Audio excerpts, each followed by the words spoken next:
Saudara-saudariku yang terkasih, kita mendengarkan kabar gembira dari Prancis.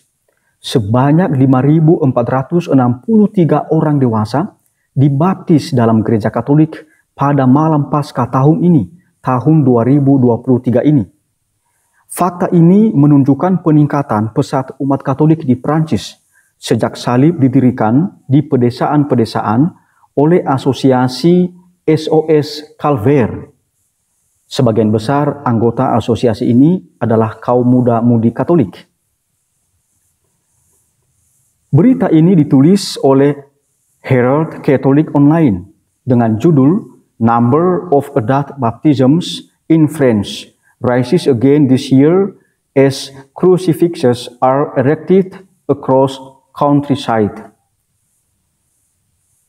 Judul berita ini dapat diterjemahkan ke dalam bahasa Indonesia demikian.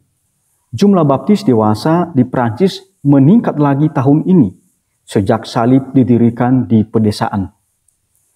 Angka peningkatan signifikan jumlah baptis baru pada malam Paskah tahun 2023 ini di Prancis dipublikasikan sebelum Triduum Paskah oleh Layanan Katekese dan Katekumenat Nasional Prancis.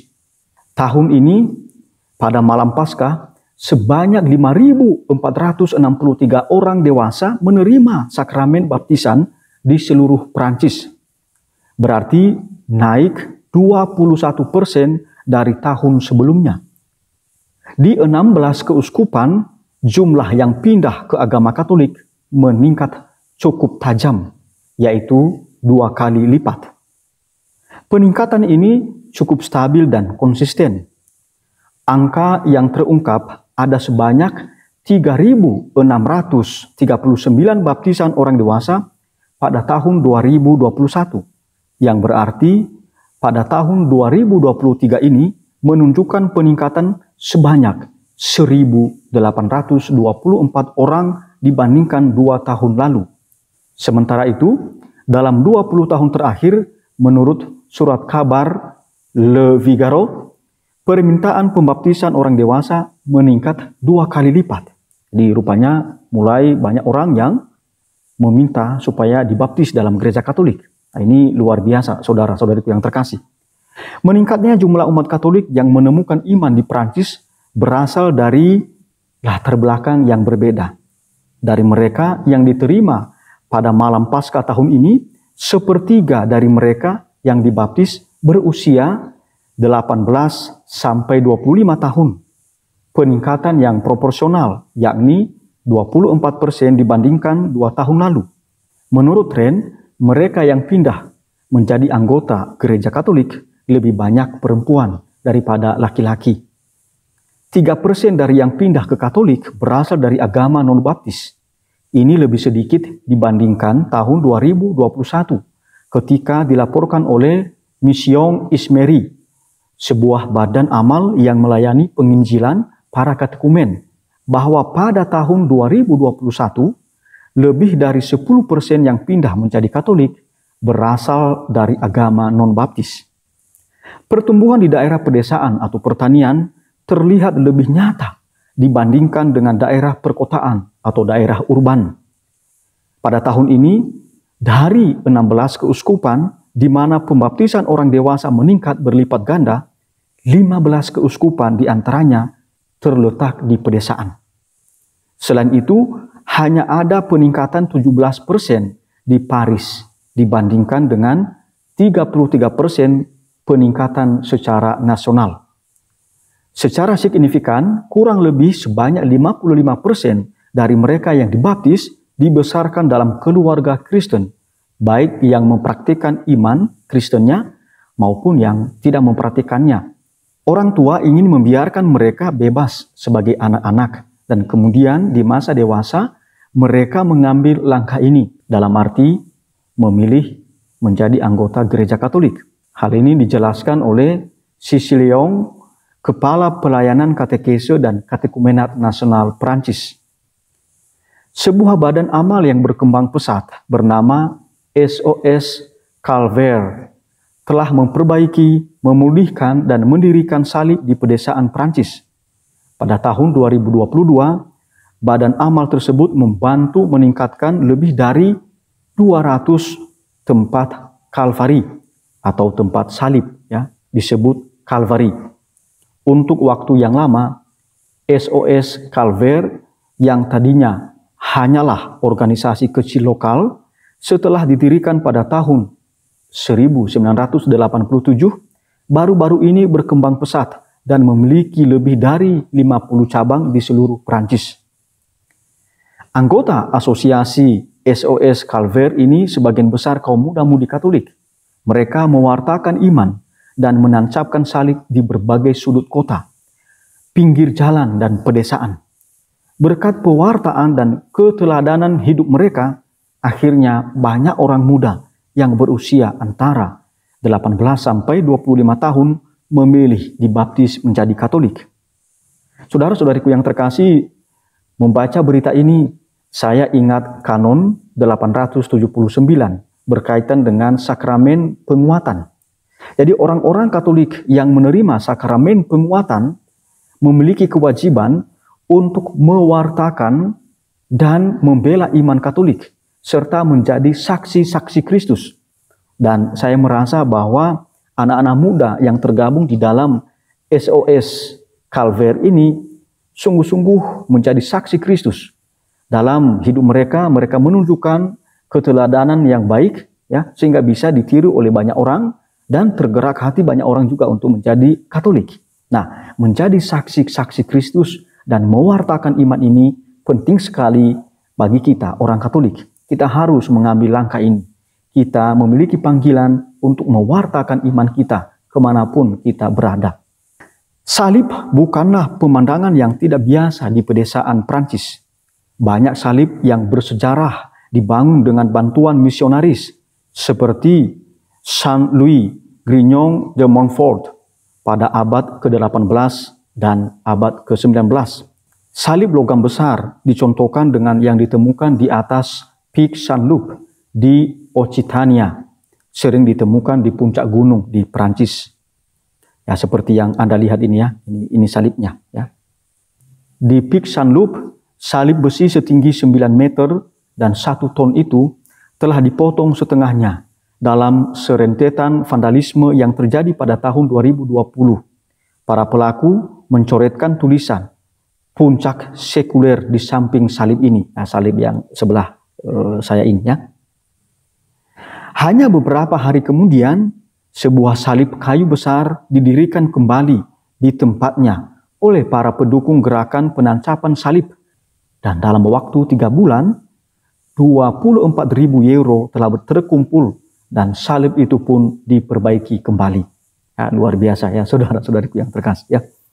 Dalam berita Herald Katolik ini, Thomas Colcy menyinggung sedikit sejarah umat Katolik yang mengalami penderitaan karena penganiayaan di Prancis pada masa-masa lalu, terutama pada masa revolusi Prancis. Katolik secara historis menempati tempat yang genting dalam masyarakat Prancis, di mana budaya politik laicite atau sekularisme negara yang panjang terus eksis. Hal ini telah menempatkan umat Katolik dalam ketegangan dengan ideologi yang berlaku umum, yaitu ideologi sekularisme. Sebuah undang-undang yang disahkan pada tahun 1905 menetapkan pemisahan gereja dan negara. Undang-undang itu juga melarang pendirian simbol-simbol agama baru di ruang-ruang publik. Karena alasan ini, pemerintah memutuskan setelah pertarungan hukum bahwa patung perawan Maria di Ile de Ré yang ditempatkan di sana tak lama setelah Perang Dunia Kedua harus diruntuhkan. Patung Paus Yohanes Paulus II di Ploermel, Britania juga diperintahkan untuk dipindahkan pada tahun 2018. Gereja Katolik di Prancis pernah disebut juga sebagai La Fille de l'Église atau putri tertua gereja, dan negara di garis depan Kristen Eropa dilarang dan dianiaya dengan sangat kejam pada masa revolusi Prancis pada tahun 1789. Saat itu di Paris sebuah agama baru didirikan yang dikenal sebagai Cult of Religion atau dalam bahasa Prancis Culte de la Raison atau kultus nalar, agama ateis.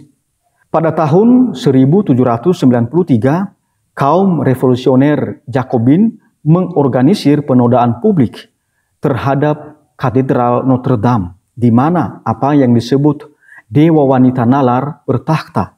Kelompok Jakobin ini membayar orang-orang tertentu untuk mencemari altar katedral, bahkan melakukan tindakan asusila dalam gereja katedral Notre Dame ini. Dimulai pada tahun yang sama, yaitu 1793, dan berlangsung hingga 1796, kebangkitan loyalis Katolik di wilayah Vendée dihentikan oleh pasukan pemerintah Prancis. Perkiraan mereka yang terbunuh mencapai 400.000 orang. Hampir 50% dari populasi wilayah yang telah diklasifikasi oleh para sejarawan sejak itu sebagai tindakan genosida. Gereja berdamai dengan pemerintah tak lama setelah dikeluarkan Konkordat 1801, di mana Napoleon setuju dengan Paus Pius ke-7 untuk memulihkan sebagian besar status sipil gereja. Oleh karena itu, Konkordat 1801 dikenal di seluruh dunia sebagai persetujuan antara Napoleon dengan Paus Pius ke-7 yang ditandatangani pada tanggal 15 Juli 1801.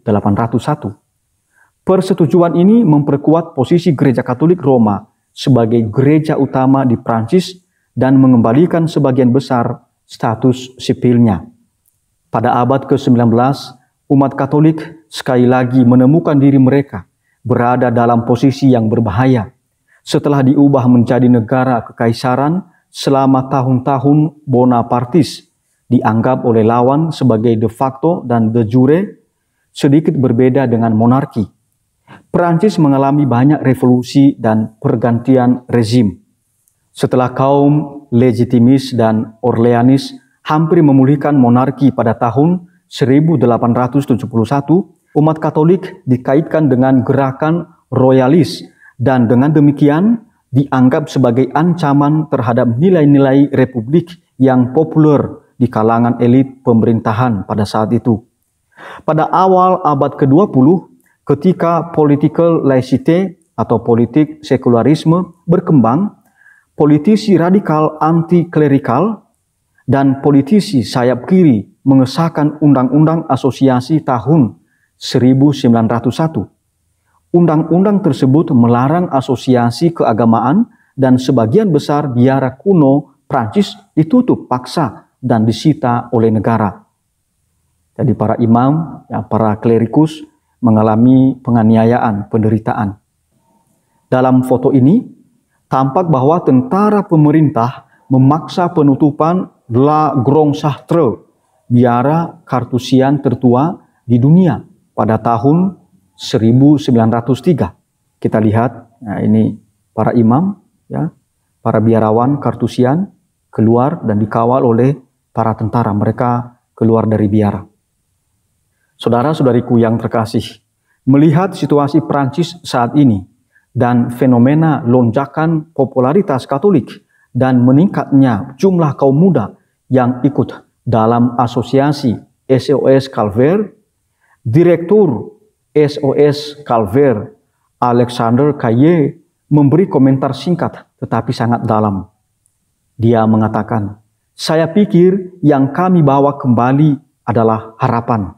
Saudara-saudariku yang terkasih, kalau kita melihat berita ini, maka ada satu poin yang menurut saya kita refleksikan.